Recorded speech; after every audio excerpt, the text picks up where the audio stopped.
This is the land our forefathers left for us. With their blood and sweat, they toiled and tilled the land so we can enjoy the fruits of their labor and the goodness of the land. We had one responsibility: to take care of this land and pass it on to the next generation. And yet, what have we done with it? This is the Tano Nimri Forest Reserve in the heart of the western region of this beautiful land of Ghana. This is what betrayal looks like.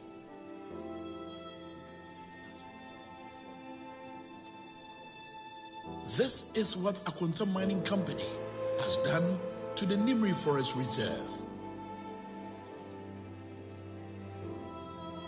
What should have been here should have been trees, ancient trees, older than our grandparents, trees that whispered our history, trees that held rains and fed our rivers.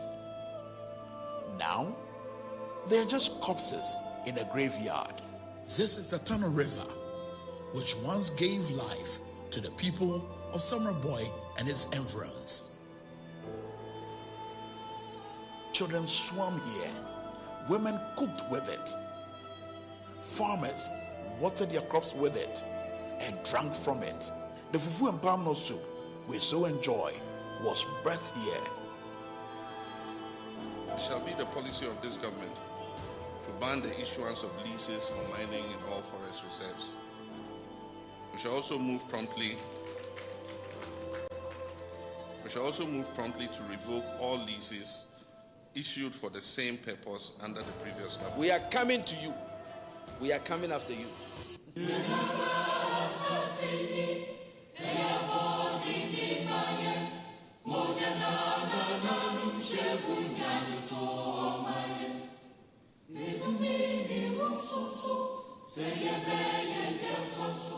In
your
Thank you. Thank you very much.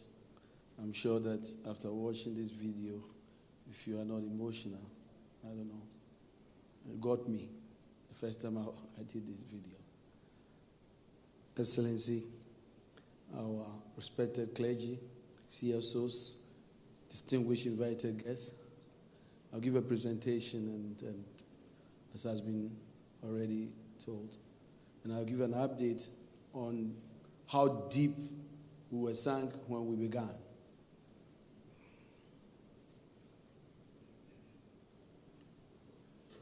This is the geological map of Ghana. We've been so blessed that everywhere you pass in Ghana, there's gold and other mineral resources. As you can see, this is licenses, large-scale, small-scale, issued within these periods. Ladies and gentlemen, Ghana was named the Gold Coast by the colonial masters for very good reasons. Everywhere you pass, there's gold. And so mining dates back from the 1400s. And Ghana today, even after all these long years of mining, is the largest gold producer who surpassed South Africa in Africa. Sixth in the world. Almost 5 of the largest gold producers in the world are here in Ghana. But this is the story. It used to be the large-scale companies were the ones that were producing more gold. Today I can tell you, small-scale mining is the largest gold producers in Ghana. 52% of the gold in Ghana are produced by small-scale mining as opposed to 48% for large-scale companies. Large-scale mining is a preserve for all Ghanaians. And the latest data we have is that 3 million Ghanaians are engaged legally in this activity in almost 10 regions in the country today. Small-scale mining, as you know, started with rudimentary tools, chisels, hammers, but that's not the same today. It has really moved to this period where we are now evolving to a new, complicated, sophisticated use of excavators to strip the land. And the data is clear. In 2024, the importation of excavators was the largest item of value that was brought into Ghana. 6.5 billion Ghana cedi. This is the first report, and you can imagine when you walk into an office and the first briefing you are getting, this is what you are told. Minister, welcome. But we are very sad to tell you that 44 of the 288 forest reserves that have been kept for years have been completely destroyed, almost 16%. Minister, it doesn't stop there. 9 of those forest reserves we've lost it to armed thugs. And if you see the classification of the Forestry Commission, they've classified those 9 zones as red zones. That is, Forestry Commission guards cannot enter. The Ghana Army had not been able to enter. In fact, between 2023 and 2024, the Ghana Army was directed not to enter any forest reserve. And so it was free for all that period. What were the consequences? 5,500 hectares for our pristine forest reserve had been completely destroyed. You saw some of the pictures. If you want to imagine it, that's equivalent to 7,500 football fields. Think about the implication of restoring this and how much billions you need to restore it.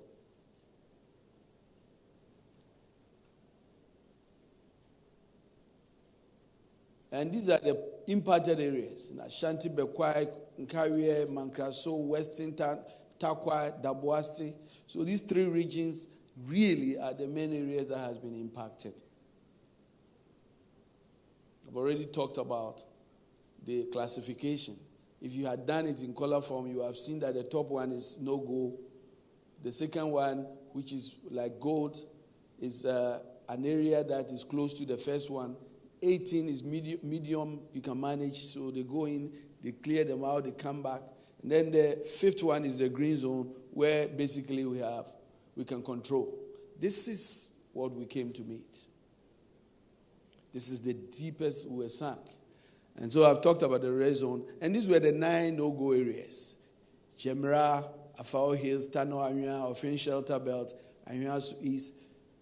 Just 2 weeks ago, if you saw that the National Anti-Illegal Mining had gone back to the Shelter Belt, it meant that the same talks are trying to take it back from us.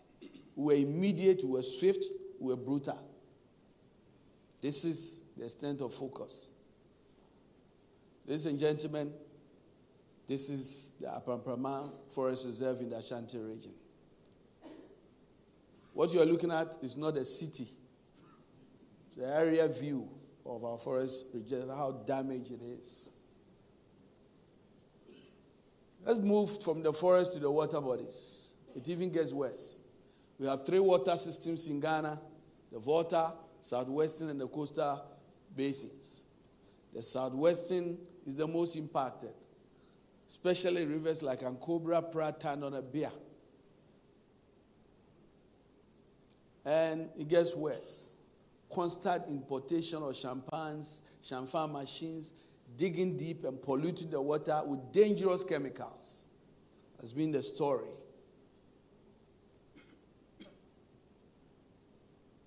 And the implications were serious. The turbidity levels that were supposed to be 0 to 500 had moved from 5,000 to 12,000. Impossible for water companies to treat water. And so if you hear the stories of Ghana Water Company shutting down, it started in Takwa. And so when you are in Winneba, you think Takwa was too far. Well, it got into Takwa, it's got into the eastern region, and it's probably coming to you.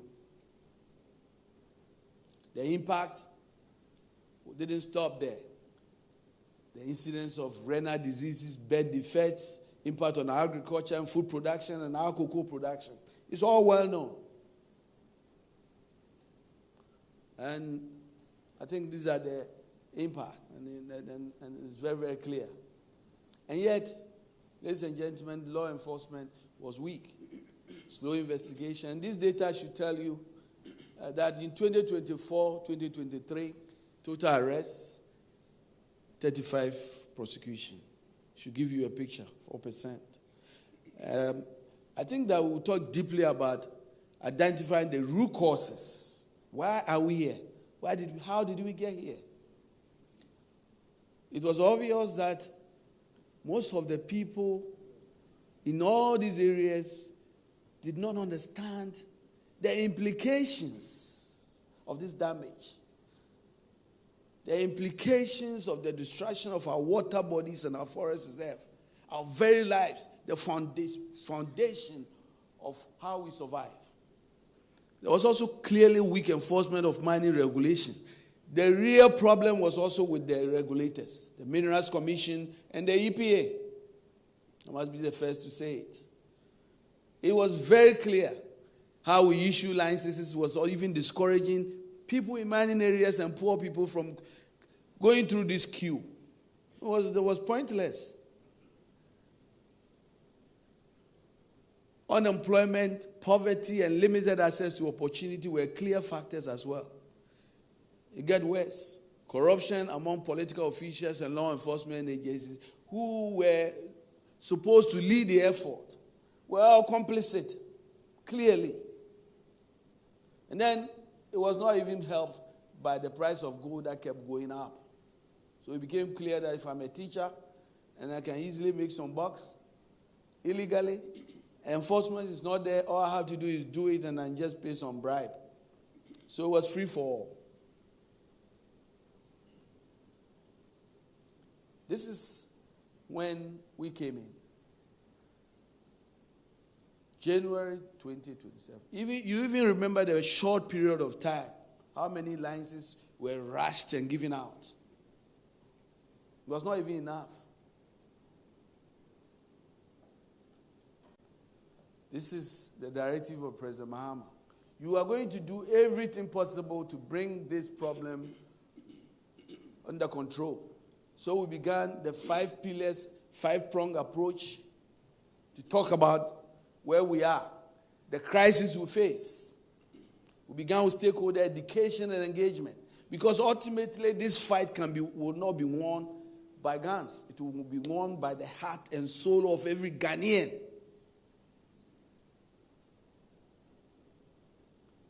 We began collaboration and education and engagement with the powerful, the connected, the most powerful people. We started with Parliament. We went to Chiefs, House of Chiefs. We've been everywhere, educating them to use their voices and their positions to help in addressing the crisis we face. Key stakeholders engagement across the country.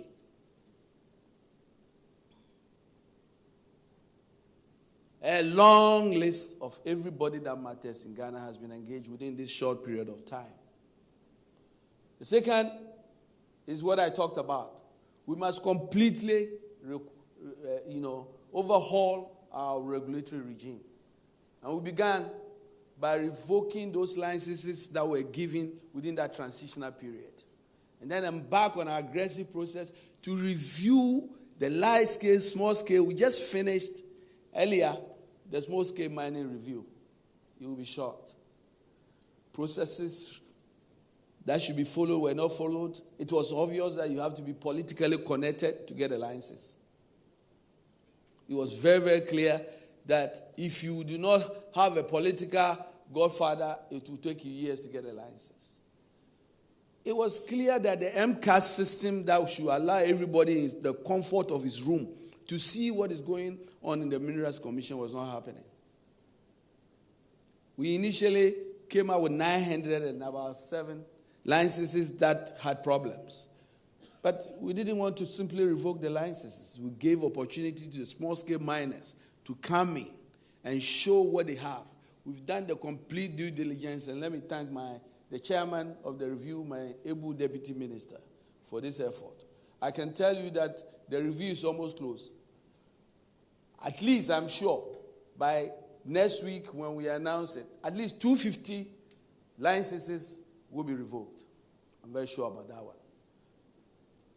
It is very clear that we need to also review and amend the main Mining Act, Act 703. A lot of provisions there must be tweaked and strengthened. And why is it that those in Accra can just decide, because you are my friend, just get a license? You don't even know Elembele. You can just walk in there, wave your licenses at the chiefs and the local people and tell them that I am coming to take the gold underground, your cocoa, and you have no power. This review includes reforming it and empowering our chiefs and communities in the district areas where the gold is. We are going to form district mining committees to make sure that the recommendation for licenses will first and foremost come from the district, the owners of the resource. We are also going to create avenues for not only medium scale, but small scale, but medium scale. What has happened? Small scale mining is 25 acres. So I go through all this hustle and I get 25 acres. When I finish mining it, I have to go through this lengthy, crazy program. Now I won't go to Accra again. All I have to do is just continue the illegality. How do we create the opportunity for those who have done the right thing to be given medium scale and large scale?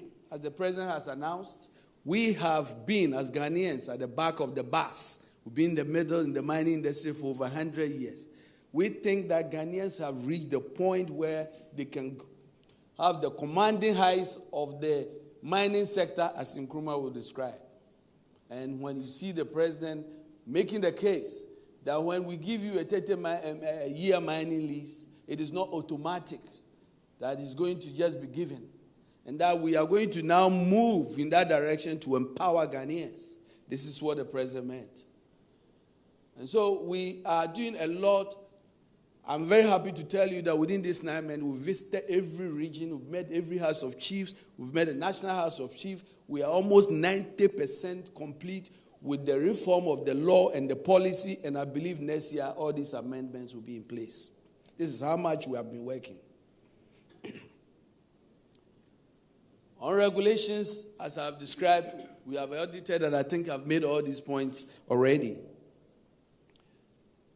The other important aspect of this fight is, as we are doing the regulations, we need to strengthen enforcement. Because it's very clear that it was free for all. Everybody was digging everywhere that there was no tomorrow. And so those recalcitrant people must be dealt with. And so at this point, where it became a free-for-all, everybody was forming a task force. Thanks to the coordination and cooperation of the Minister of Interior and the Defense, and I'll talk a bit about it when we get to some point. We have jointly have a coordinated force and establish what we call the National Anti-Illegal Mining Operation. At this point, when it comes to the law enforcement, I'll invite Colonel Dominic Boa, no relation, to come